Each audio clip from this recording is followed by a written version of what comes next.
So we start here by the banks of the River Aire in Saltaire. It's the story today of Sir Titus Salt, a remarkable industrial community he created here. A man of wealth, power and influence, a committed capital, yes, but also a man of deep spiritual conviction. A man who saw the reality of Bradford's industrial revolution, the misery, the poverty, the overcrowded slum housing, the dangers to health, and he chose not to look away. He chose to act. He built a whole new industrial site away from the city. He built one of the largest mills in the world at the time and a complete model village. Houses, shops, public buildings. But wherever he built, he put people at the centre of it. And the place he chose was here, on the banks of the River Aire at Shipley, and he wedded his name to it, and so it became Saltaire.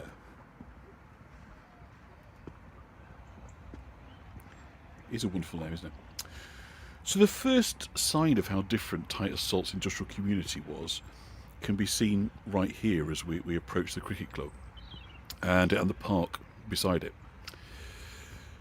The club was founded in 1869, so just going to timestamp that for you. And the club was part of Salt's wider vision to create an environment where people could flourish, not just toil. Recreation, fresh air, open space. These were deliberate choices, not afterthoughts. Hello Susan, hello Singing Cheryl. Good year to join us. A well-seasoned fellow, says Ronnie Lynn. I completely agree. With a name like Salt, a salty seasoning. It's our first glimpse over the mill. So, to build this new milling community, Titus purchased land to the west of Shipley from 8 different owners. And he chose this area carefully because it sat beside the Leeds-Liverpool canal and the railway, giving him the perfect transport links for raw materials coming in and finished cloths going out. Efficiency and humanity side by side, and of course recreation at the centre of it as part of that. This idea of green space, opening it up, better opportunities, better air, all these kind of things that were kind of revolutionary thinking at the time. He's putting them into practice here. So the architects that he chose, Lockwood and Mawson, were the same men that had transformed Bradford city centre, and he asked them to design Salt's Mill in a kind of grand Italian style. So that's something you pick up as we kind of go on this tour and you watch the video. It's quite how grand everything is, and they kind of really ran with that. So Salt's Mill was kind of conceived as a kind of vertical mill, a place where raw wool could arrive at one end and leave at the other end as high quality finished cloth. So all the kind of functions of scouring, washing, combing, drawing, spinning, weaving, designing and finishing all under one roof, and that's basically the end-to-end process. So if you go from, like, you've got a sheep and you've kind of sheared it, first of all you obviously need to wash it, scour it, get all the crap out of the fur, and that, and gradually bit by bit you make it into a better and better quality thing until the end, sort of finished goods. Now it got to a stage where he was employing 3,000 workers and producing 30,000 yards of cloth every working day. 30,000 yards every working day. Nuts. So Salt himself was born in Morley, near Leeds, in 1803, into a low middle class family, so he wasn't born in particular wealth, and his first apprenticeship was with a wool stapler in Wakefield.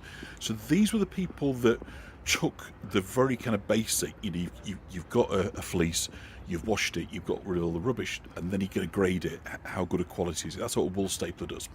That was his kind of starting. Around 1820, he moves with his family to Bradford, and he was apprenticed to William Rouse and Son, and here he gained a kind of broader understanding of textile manufacturing. KCM says, the Victorian nobles seem to be very interested in creating a better world and a better working class. Lots of clean air, no drinking, strong faith.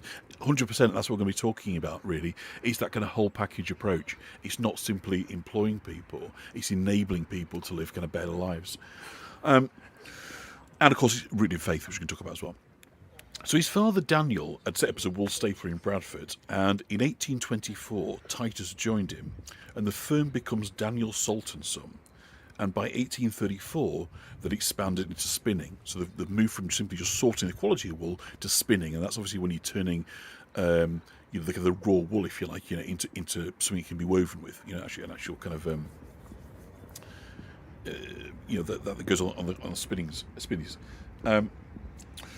So by the 1830s, kind of Bradford is exploding with growth. A population increase of 78% in just over 30 years. So big inward migration from the villages, from the farming rural areas into here.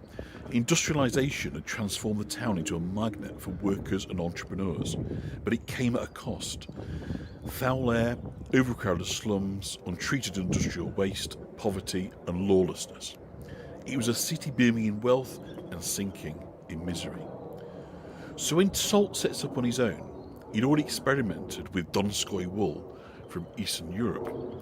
And in secret, this was an alpaca wool. And after 3 years of trial and error, he discovered that using alpaca as the weft and cotton produced a warp that was durable, light, and produced a lustrous cloth at a reasonable cost. So basically, he becomes the first manufacturer of this new fabric, and you're going to see images of alpacas, and we'll talk about them a little bit as we're kind of going along. But in case you're wondering why we're seeing alpacas, that's why, because he kind of dramatically ups the ante. So he becomes the first manufacturer of this. So here we are, Sir Titus Salt, Baronet, founder of Saltaire, born on the 20th September 1803 and died on the 29th of December in 1873. And by 1850, he's kind of enormously successful. But unlike many industrialists, he didn't buy a grand estate. Instead, influenced by those appalling living conditions that he saw in Bradford and by his religious convictions, and he said by his desire to provide work for his 5 remaining sons, he decides to provide something different. A great mill in rural surroundings, a model industrial community, a place he would call Saltaire. He does look like Karl Marx, think of that, century. That's a really kind of good. So, when Salt enters the trade in 1824, West Yorkshire was the heart of the booming global industry. The region produced some of the finest worsted cloth in the world, and kind of demand was rising fast. From London tailors, from European merchants, and increasingly from expanding markets in the United States and the British Empire. So Bradford, Leeds, Halifax and Huddersfield were exporting cloth to every major trading port that Britain touched. And there was an industry embracing new technology at remarkable speed. Steam power was replacing water power. Power looms, mechanised combs and improved spinning frames were transforming productivity. Mills were growing larger, more specialised and more vertically integrated, able to take in raw wool and send out finished cloth with unprecedented efficiency. And competition was fierce, of course. Innovation constant and fortunes being made by those who could master the new fibres, new machinery and new markets. And it's into this environment that Titus steps. In case you're wondering, by the way, we're looking at cannons right now. The reason for that is that Titus Salt placed 2 cannons in the park here. And one of them had been used in the Napoleonic Wars. You see me put my hand there just to give you kind of sense of the size of the calibre of it. So 68-pounder guns have been made locally in Bradford at the Low Moor Works, one of the great foundries of the Victorian age. And this was the kind of superior weapon of its day. And Low Moor produced more than 2,000 of them for the British Army and the British Navy from 1847 onwards. Now, the pair had never seen enemy action. They weren't used in battle. They were display pieces of the foundry that you're looking at now, because they replaced the originals. The ones that Titus Salt put in himself were original cannons. They went in 1871 in what was then Saltaire Park, now known as Roberts Park. And one of those had been fired during the battles of Trafalgar. But in the Second World War, they melted them down. There's that thing of metal. So unfortunately, they were melted down for scrap in the Second World War. So these are replacement cannons. Hello, David. These are replacement cannons you're kind of looking at here. So they're not the original ones, but they've been recently reintroduced. And they, came from the same works as the original ones that Titus Salt put in. So it's kind of consistent. There's a kind of nice sort of consistency of the kind of history and the story there. You might notice then, as I say, the park is named Sir James Roberts. That's the name on the plaque.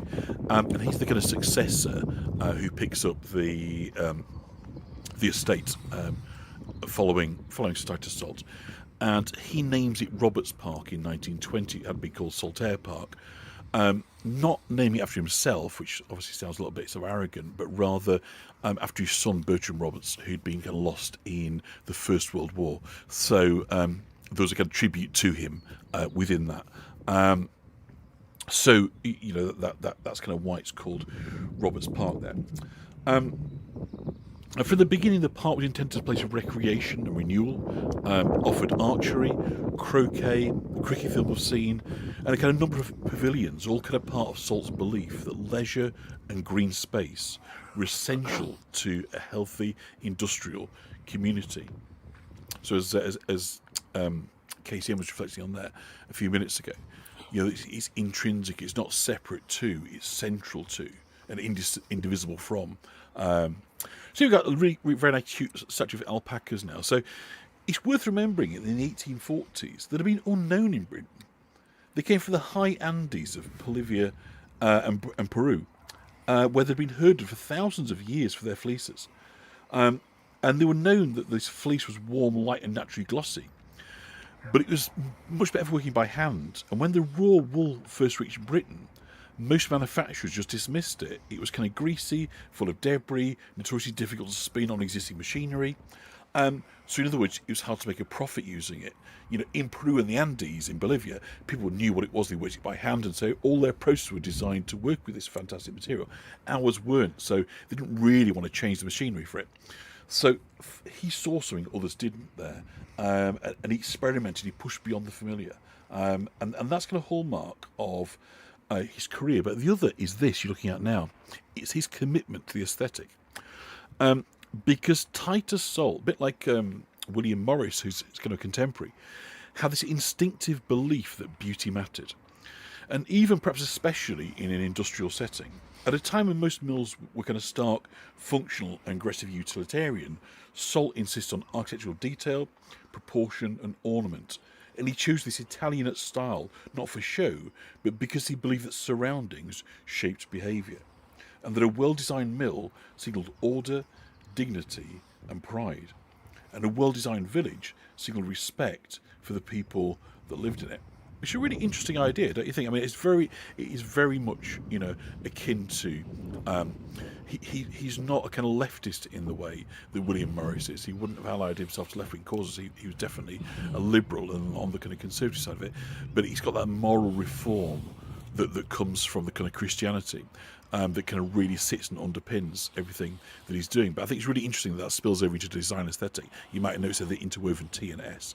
So everywhere you look in this village, you've just got these really lovely details. Which are overalls we adopt that philosophy today. I think you're absolutely right, Tish. I think, you know, the Victorians, and we know, look, the charge rap sheet against them is as long as your arm. You know, particularly the British Empire and everything. We know that. You know that's just, you know, hands up guilty on every charge. But that doesn't mean that we shouldn't look for what they brought. And I think what they brought was a much more responsible form. Or some people like Salt, like Bourneville, Cadbury's, is more responsible form of capitalism, which I think has been lost along the way with a lot of the kind of the Wall Street greedy good mentality. Kind of just push that all out. But anyway, let's kind of get back to what we're looking at, kind of what we're talking about. So Salt, I think, to kind of wrap that really, he kind of understood that beauty could be part of efficiency too. It created loyalty, stability, and a sense of belonging. And so the details are a message. They're not an add-on. They're a way of communicating that you matter, these buildings matter, the way we do things matters. And I find that a very interesting idea. I think it stands up to all one. Now, David sailed through Saltaire on a canal many years ago. Well, of course, it's on the Liverpool Canal. I'm hoping, David, to be over at Bingley at the Five Rights Locks at some point during the summer. So I suspect that you toiled to get up there. Do let me know how you managed to get on at the Five Rights Locks. But I'm planning that as one of the tours, and I have signal tested down there. The 5G is pretty good, so we should get there. So we've got the weir now. And this was really built to the weir's not decorative, it's by New Mill here. It was an essential piece of industrial engineering. Salt needed a controlled, reliable head of water to power the mill's early machinery and to guarantee a steady supply for processes such as washing, scouring and dyeing. Now the River Aire is fast and changeable, So the weir created a consistent upstream level, kind of allowing water to be diverted into the mill's goit, which is a kind of man-made channel that fed the water wheels and later the turbines. If you're only going to say you're still aching at the thought of that. Sorry, Dave, you're just going to lie down in a dark room and just at the thought of the 5 rise locks. I do apologise for sending you back to a dark place.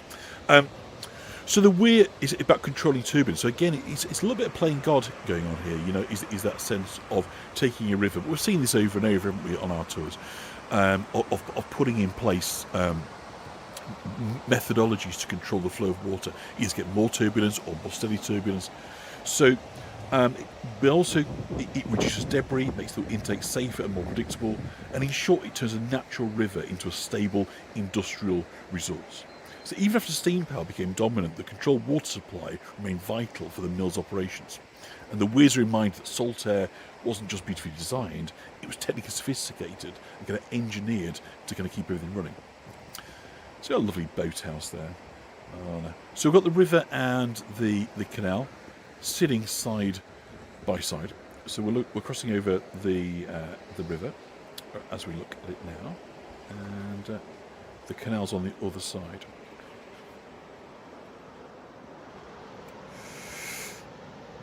So to understand the man who kind of built Saltsman and founded Saltaire, we kind of need to look at how he came into the textile trade and what shaped his personal business life. By the 1830s, Bradford had become a magnet for people seeking work and opportunity, and the population had grown by 78%. And a well-established upper class of conservative Anglican gentlemen still held influence, but the middle class was emerging. Prosperous farmers, manufacturers and merchants, and their economic interests often aligned with the old elite, but the religious and political views didn't. So many were dissenters in faith and kind of liberal in outlook. And this explosive population growth, when you combine it with the rapid mechanisation of manufacturing, brought profound social and moral concerns. And Bradford's townships that had once been small, close-knit communities where families knew each other, and there was an informal social control being kept behaviour in check. But thousands of strangers come in, and all that changes. As we know, the fear of the outsider. Gosh, that's a modern issue, right?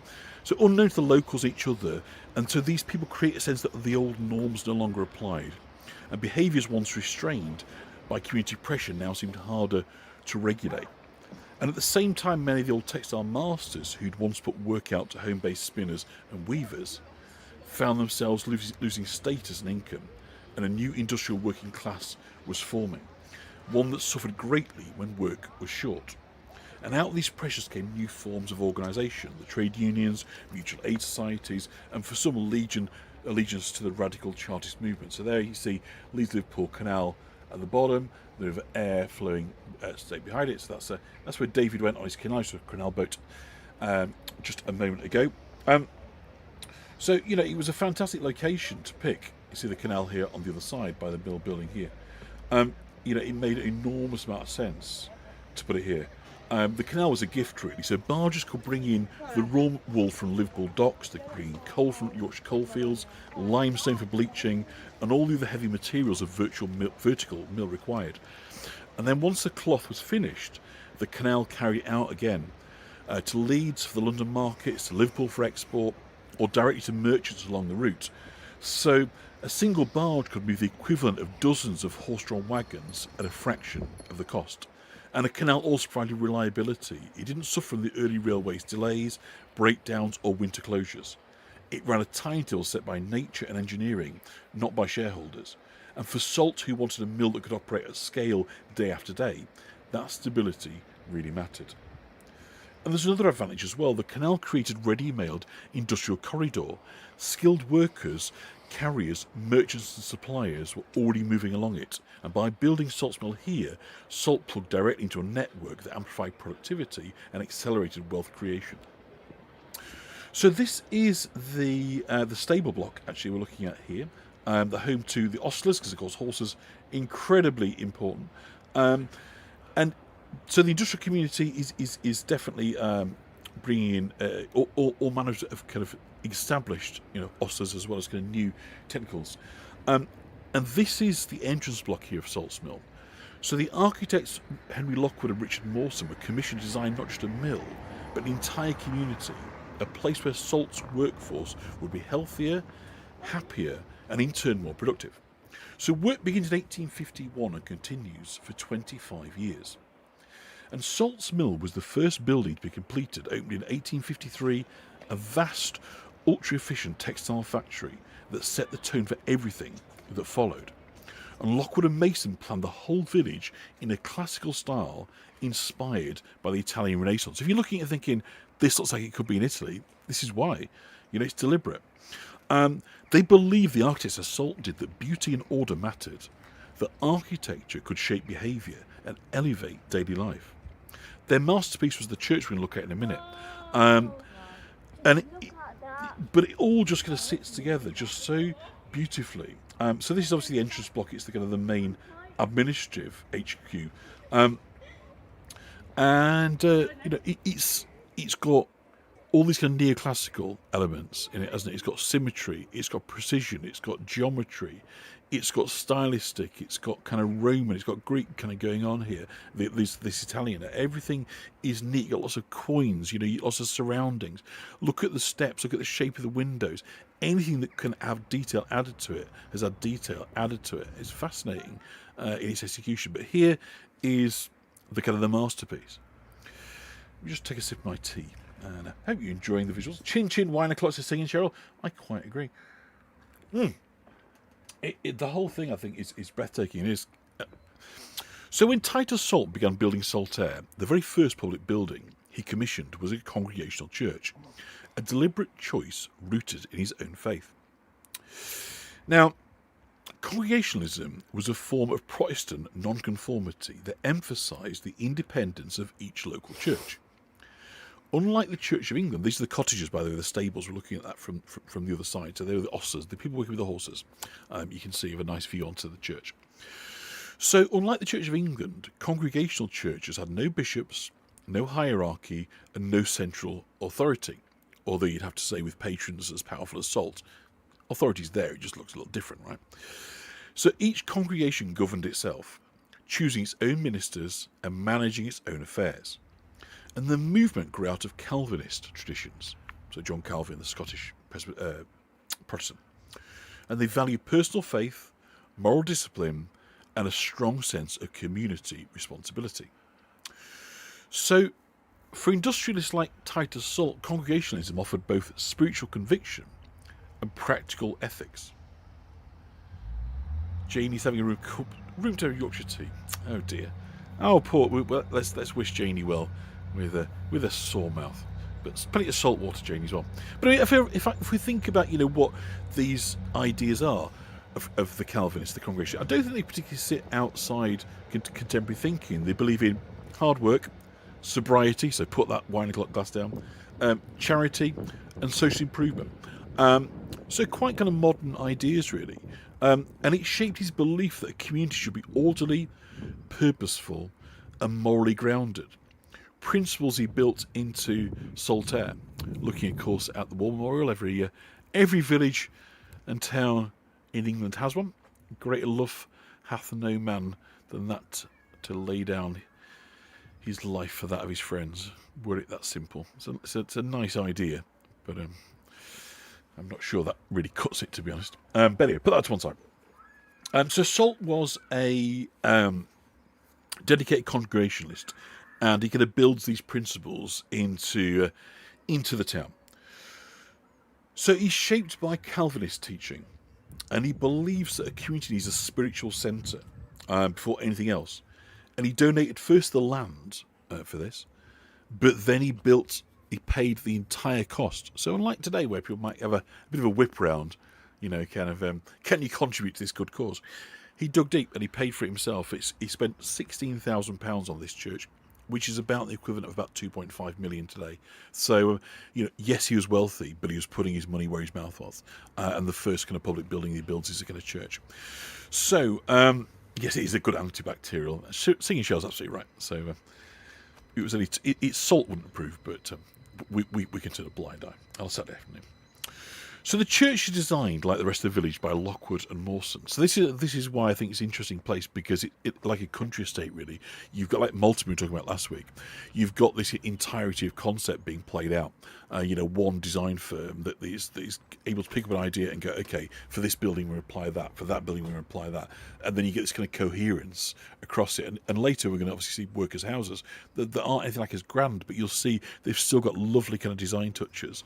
But here the church flourished. Let's put them in. Let's put in garlands of flowers. Let's put in sundials. Let's put in fluted columns. Let's put in, kind of grandeur, because this is the kind of the epitome of the expression of design, faith, community, what Salt is kind of all about. So you look at it and it's very, very impressive.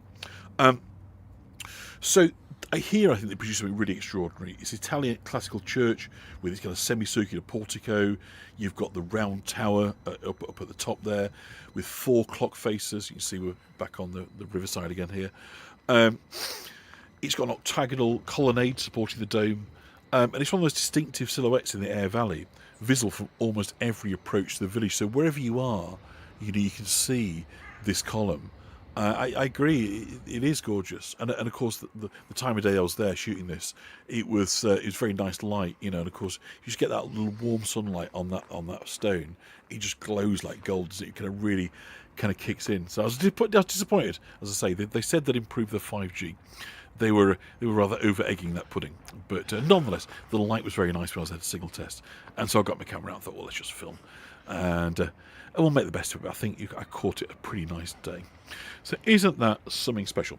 So the foundation stone was laid in 1856 by Salt's wife Caroline, and the church opened in 1859, and it was immediately kind of recognised as a masterpiece. A correspondent at the opening service described it as the most exquisite example of pure Italian architecture in the kingdom, which is pretty nice, huh? Thing to say about it. And so it's recognised it isn't just latterly, but inside is just remarkable. Unfortunately, I didn't get to go inside, but there's no aisle in it, which is kind of, they don't have those in congregational churches. But every single thing from kind of great ormolu marble kind of pillars, heavy glass chandeliers, so heavy they had to put in kind of roof supports, so they didn't kind of collapse. I mean, it is every bit as... I'll try and post up on some images of the interior on my Facebook group, if I remember, but look at that light going down. Believe me, inside, and of course the vault is in there, the mausoleum. So on the south side of the nave lays the Salt family mausoleum, which was added in 1861, and that's where Titus Salt was interred in 1877. So his final resting place is in the heart of the community he's created. It's been Grade 1 listed since 1966, so right at the top, up there with Hampton Court, Salisbury Cathedral, York Minster. It's treated in the same kind of respect. One of the most important nonconformist churches in England, sometimes called the Cathedral of Congregationalism. So he builds the church really on sort of practical and philosophical. Practically needs a stable, rigid workforce living close to the mill. Philosophically, he believes that beauty, order and moral purpose should shape daily life, and the church embodies all three. Once it's complete, the rest of the village could follow. Homes, schools, public building, and the great mill itself. Get the supper tea. Fabulous, James. Get those postcards. So this is the first public space here. Wasn't a school or a church or a civic hall. It's the dining hall, completed in 1854, opposite Salt's Mill, now known as the Mill Building, part of the Shipley College. And its purpose was simple yet essential: to provide hot, affordable meals for the mill workers. But in those early years, before the rest of the village public buildings were complete, the dining hall became the beating heart of the community. And from 1854 until the church opened in 1859, religious services were held there every Sunday as well.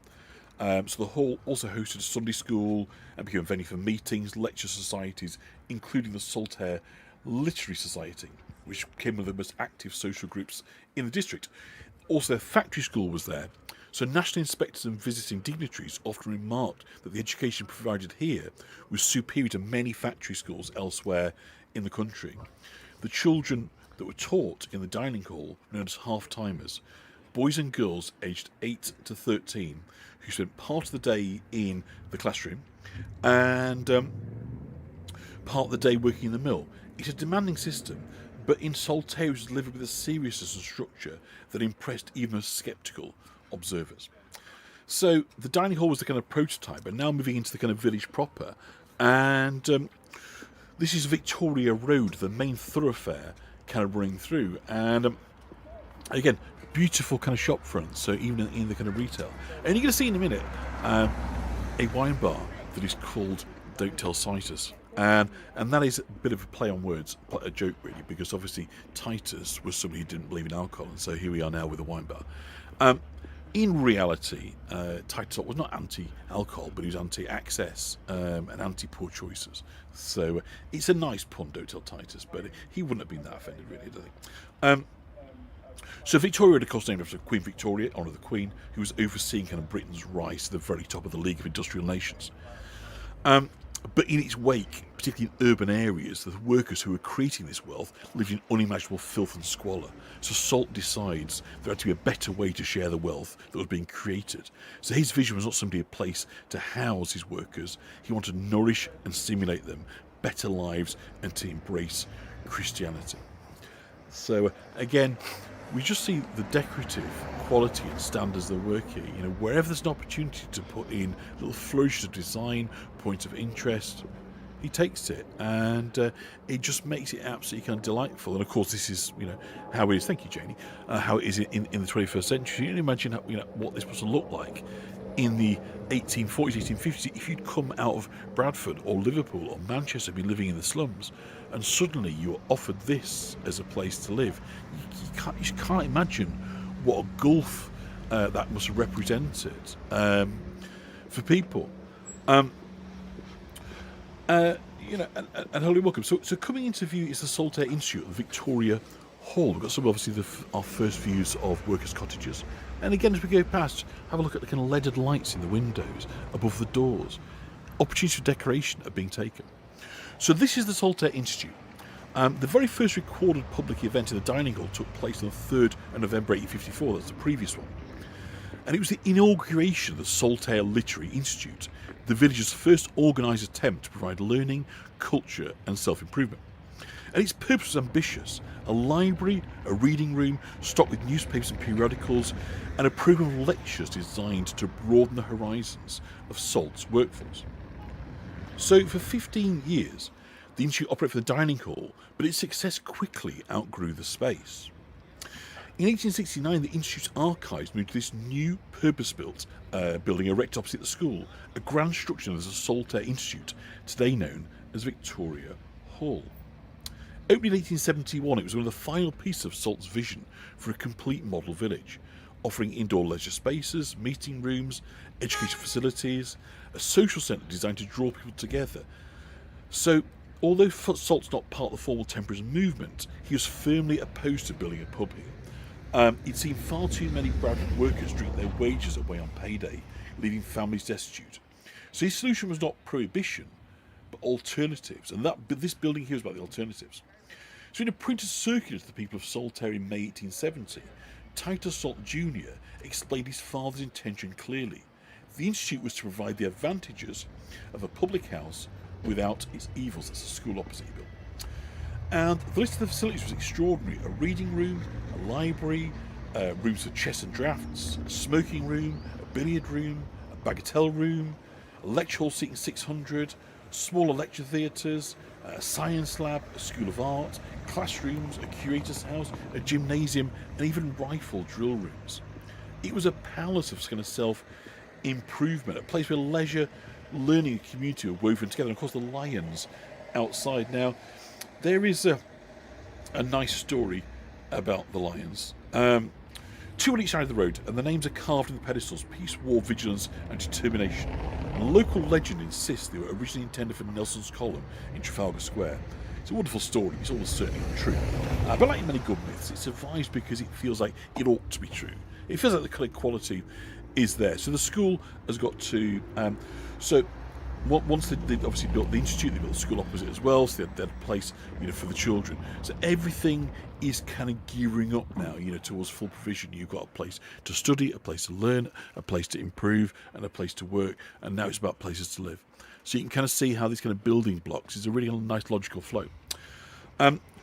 So in February of 1867, notices were placed in local newspapers by architects Lockwood and Mason for contracts for the erection of school buildings, 59 dwellings, and the erection of 45 almshouses and dispensary with enclosures complete. So the next wave of buildings we're going to be talking about and thinking about here is the hospital, which we're going to come to in just a minute. I'll just get another sip. This thirsty word. And tea, by the way, is quite the best I've found of these. I can't really do that when I'm walking around doing live tours and mug of tea. But if you're at home, a mug of tea is perfect. So this is the dispensary. So very interesting. He decides next to build a hospital. So let's talk about that. So Sir Titus Salt Hospital opened in September of 1868 and provided crucial medical help many decades before the foundation of the National Health Service. Yes, he's at the top, Titus Salt Hospital. So despite efforts to reduce the dangers of mill work, injuries were still commonplace. But with the existence of a hospital and dispensary so close at hand, accidents and illness could be dealt with promptly. So the original hospital was 2 stories high and had 9 beds.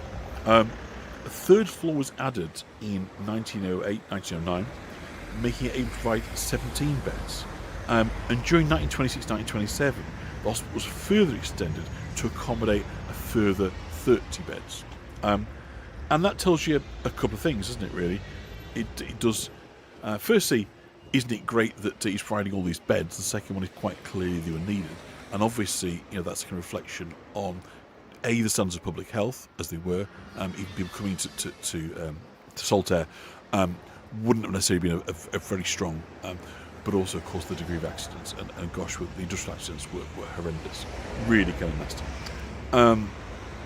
When we think, we'll talk about them in a minute, because we're just about to pass over and look at the almshouses. But just as we come on here now, again, you start to get better quality housing.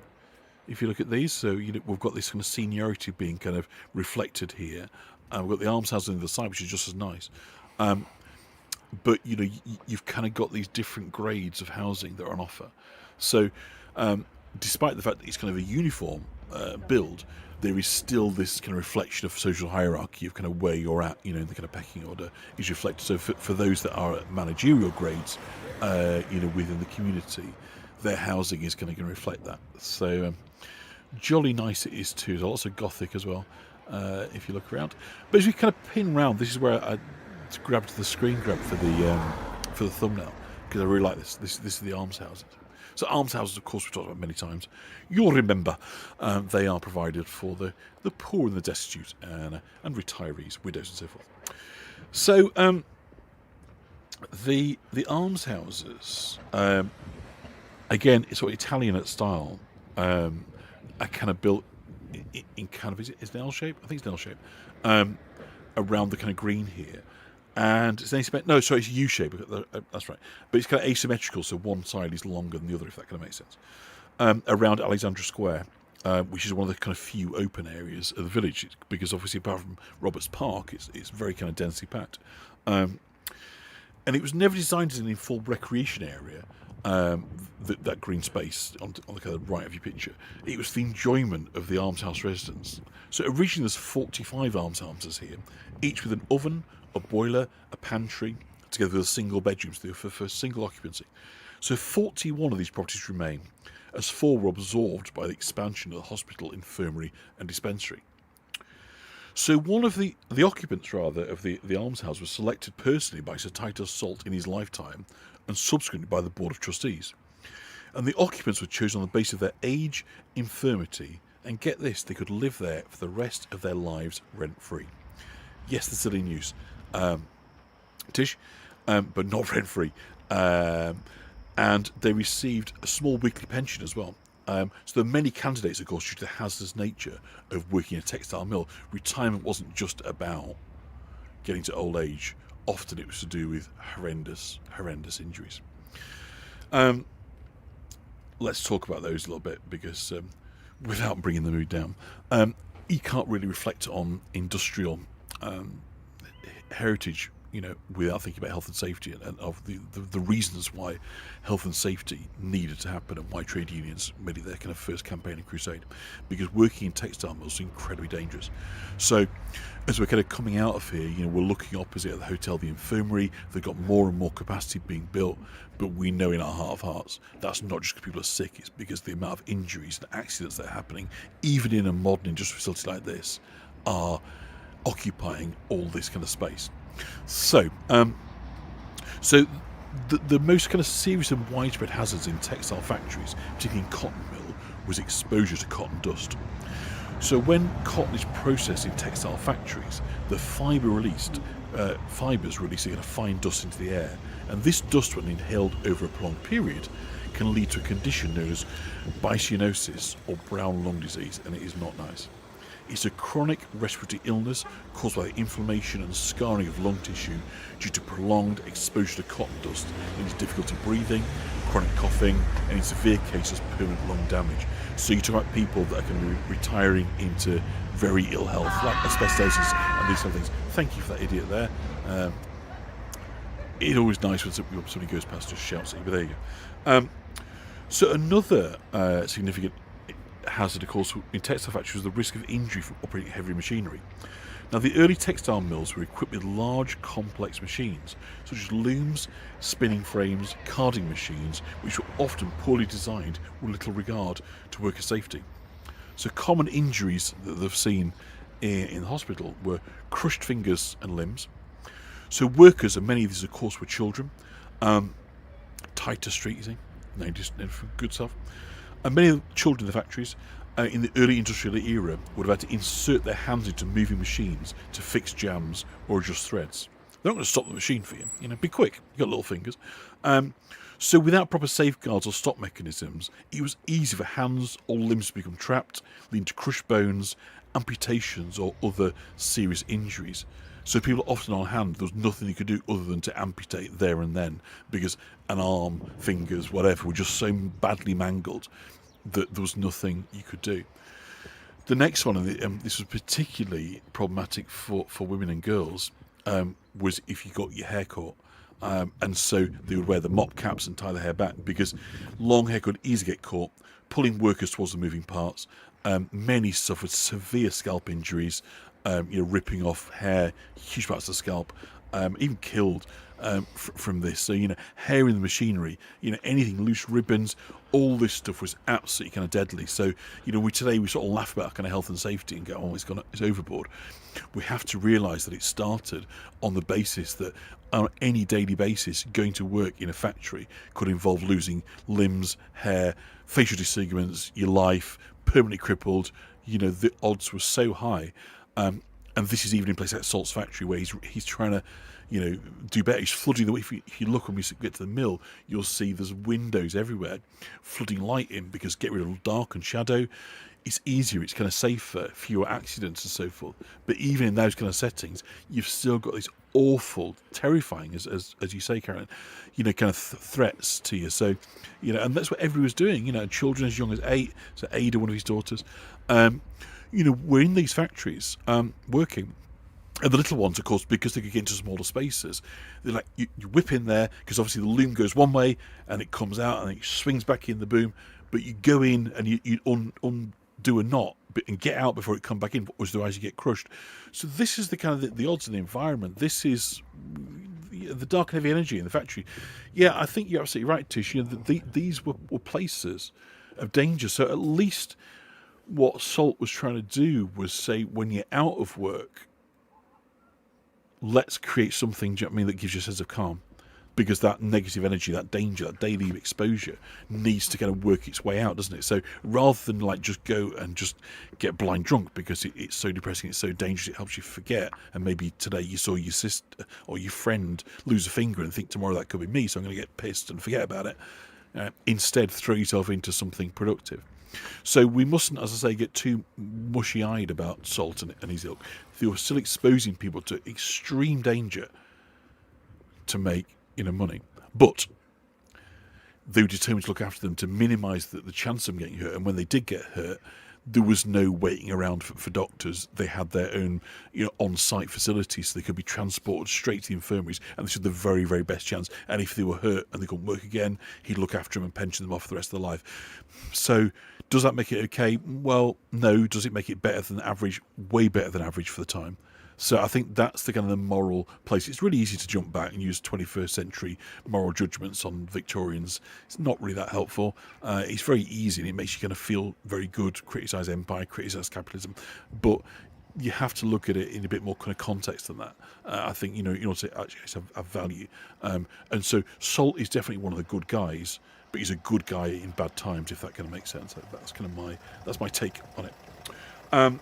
So yeah, there's something, and so cleaning machines, of course, as well. All these moving parts. So until basically talk about the housing now we've been looking at. So until the housing was complete, workers were brought in on a special train each day. But the houses were built between 1854 and 1868. Fine example of hierarchical workers' homes. So again, we've got nicer quality ones here. The residential area covers about 25 acres. Eventually consists of 21 streets, 2 roads, 2 terraces, 4 places. 850 residences in total of various sizes were built. So Marlene has got plenty of choice to add to her portfolio. And numerous shops complete the model village.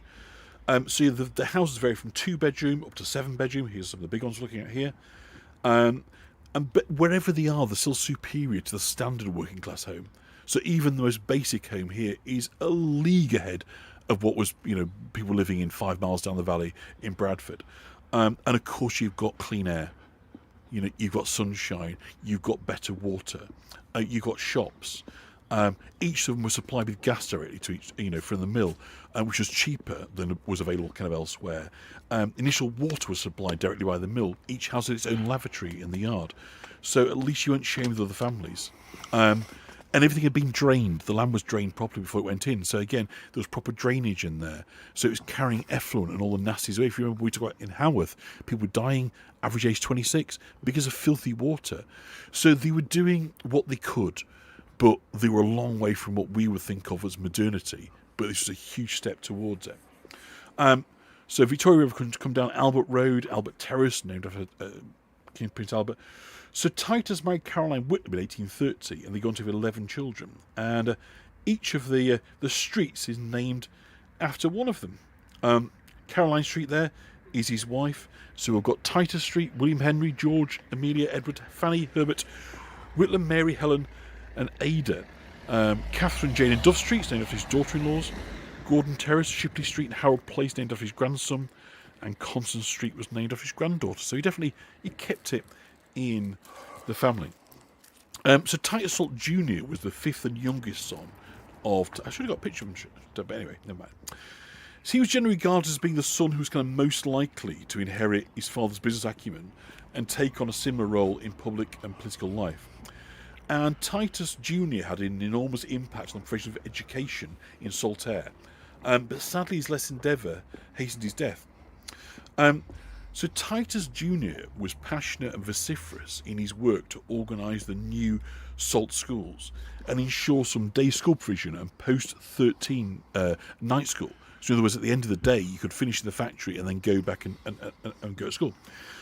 He recognised the importance of improving elementary education for children under 9 years of age, and he argued the case for a Shipley Schools Board, which he established in 1874 with himself as the chairman. With his wife Catherine, he promoted the kindergarten model of education for young children. It's a German idea.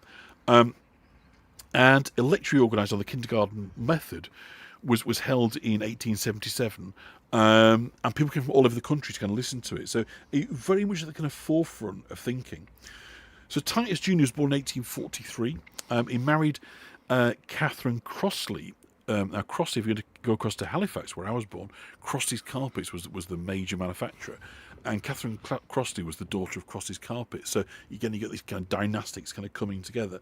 But Crossley's Carpets were nothing like Salt's in terms of the way they treated their employees or the housing they provided. They were the kind of base capitalism, kind of pay little and profit large. But Catherine comes in and she starts to kind of pick up on these. So he becomes Herbert Street, which we talked about. So Titus Jr., as his father kind of ages, sort of becomes the guy who takes over and puts the kind of fulfilment of this into it. And he oversees as well the railway, which we're walking alongside now, coming into Saltaire along the valley, making it easy, of course, for workers to be able to come in and buyers and kind of move stuff. So let me just take a drink. Isn't it pretty? I mean, there isn't like a duff street in the entire place. I mean, I don't know what you think of having now seen 50 minutes, I would think, somewhere in that kind of region of kind of Saltaire. There's not much that you turn your nose up, is there? I mean, obviously we're back to more regular workers' houses, but again, they are of a superior. Oh, lovely! Natalie's brother was named Herbert, so here's to Herbert in his memory. So we've got the railway kind of running parallel to where we are now on the kind of left-hand side. So, of course, you've now got, if you think about it, we've got the River Aire, we've got the railway, and we've got the canal. So, you've really now got all the avenues of movement that you're going to need to enable this movement of raw materials in, and people in, and finished goods out, people out, but also then people coming to visit, to buy, and so forth. Sans flowers, but stunning architecture. Yeah, there was a lot of flowers. Yeah, it was a couple of months ago that they kind of did this. You can see it's got that kind of wintry sunshine, so that kind of early spring sunshine, rather than blooms. But yeah, so throughout sort of 1840, the railways are kind of gaining greater importance, with the kind of transition from the short distance horse-drawn tramways to increasingly practical, powerful steam locos, and trains could not only carry more than canals, they could also transport people and goods far more quickly than the walking pace of canals. So canals are great because there's no impediments, but they're very slow. So most of the investment that had previously gone into canal building was now diverted into kind of railway building. So it's worth noting that by the time Salt erects his monumental mill here, the decline of the canal was well underway. But this location is perfectly joining the Midland Railway, takes full advantage of the power of steam to generate richer profits. The Liverpool Canal, by the way, is the longest canal in Britain to be built in a single waterway. It runs 127 miles from Liverpool through East Lancashire, the Pennines, along the Yorkshire Dales, then through Bingley, where we're going to go soon, and into Saltaire, and then onwards to Leeds. So it's the Victorian equivalent of a motorway along a railway. The canal would have been an important factor in salt station to build here, and the land that would become Saltaire was perfectly positioned, a safe but not excessive distance from the pollution of Bradford, with rapid transport links to major industrial centres in Liverpool and Leeds, where supplies can be bought and products sold. So we're now coming to have a look at the mill itself. Thank you, Cheryl. So the factory is used now, Cheryl. It's like an indoor centre for the David Hockney Art Gallery in there. There are bookshops, there's cafes, antique centres. It's an indoor art centres, photographic galleries. It's fabulous. It really is kind of wonderful, cultural sort of thing. But it was built, obviously, as Salt's Mill, designed to manufacture textiles on a truly industrial scale. And at the time it opened in 1853, it was thought to be the largest factory in Europe. So Salt's intention was to incorporate all elements of the manufacturing process under one roof. And rather than taking each place at separate locations, as his previous mills in Bradford required, employing around 3,000 workers, the mill was the very heart of Saltaire. After 1861, however, Titus Salt lived in semi-retirement, relinquishing much of the day-to-day control of his grand mill and the settlement of Saltaire to his family, particularly Titus Jr. Now, what's interesting about kind of Titus Salt is, despite everything he did, he's a kind of man of actions rather than words. Insofar as he lives just outside, really, the era of film and audio. So after 1861, Titus Salt lives in semi-retirement. We don't hear him talk. We don't see him interviewed. We don't really see much by way of his writings. There's a contract and details. So you've really got to think about Titus Salt in terms of what he did rather than necessarily kind of what he said, what he wrote about. And the question really is to how much his character and religious political beliefs influenced his actions is a difficult one, given Titus Salt leaves very few clues to his own personality, or indeed his sort of style of parenting. Salt's reluctance to speak in public or produce written materials left little for the historian to study in order to assess his business methods or his character fully. There are very few details of how he conducted his business in Bradford, but it's thought to have enjoyed the benefits that the systems of production gave, like with others, but he'd also had to face the social and moral problems it presented in the highly urbanised society within Bradford. Now, some people criticise him and say Salt was a Bradford councillor. He could have used his wealth and his importance to improve the conditions of the mills and the urban life in Bradford. He sidesteps it. He doesn't really deal with Bradford. He goes, this is too broken. He said, I'm going to build something down the road. And that's a legitimate criticism. He doesn't really try to improve Bradford. He provides alternative and then encourages the workforce to, in fact, leave Sons of Bradford and come and be with him instead. So you could make that as a legitimate kind of criticism.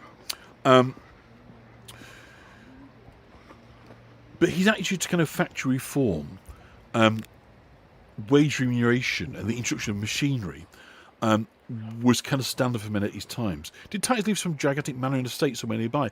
Well, yes and no, KCM. Obviously, the kind of family wealth was there. And again, I can show you that. It's over in Halifax way, where they actually lived. But obviously, Roberts is the guy that eventually became the custodian, the owner of the mill. So, factory reform, wage remuneration, introducing of factories pretty much is the same as everybody else. Wages kind of found their own level, and mechanisation couldn't really be artificially controlled. So he works within the parameters of what capitalism was within the textile manufacturing of the West Riding. At the end of the day, he couldn't have prices that were going to be higher than his competitors, otherwise he'd gone out of business. So he had to control his costs. And he's also the chairman of the Manufacturers Opposition Committee. So, he's very much at the heart of it. But he kind of emerges from this all, from this kind of difficult transition to creating this alternative with immense growth in trade, with his reputation as an employer unsullied. I mean, it's worth remarking that when he dies in 1877, he said that over 100,000 people attended his funeral. 100,000. Most of whom weren't the great and the good of Bradford and Shipley and Saltaire. They were people that had worked for him, people who lived in his factories, people that knew that it was all horrible, demanding, testing, dangerous work. But by comparison where they'd come from, they felt looked after and they felt respected.